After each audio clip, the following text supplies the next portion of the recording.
Guys, how to convert negative numbers into bracket in Microsoft Excel.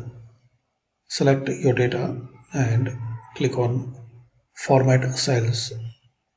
Click on Custom and here find out any bracket option.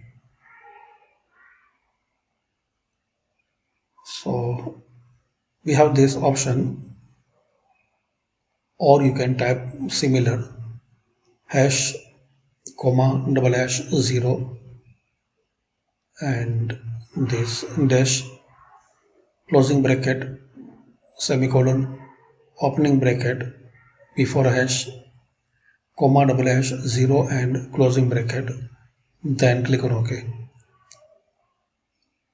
So now we have these minus numbers with bracket. Thanks for watching.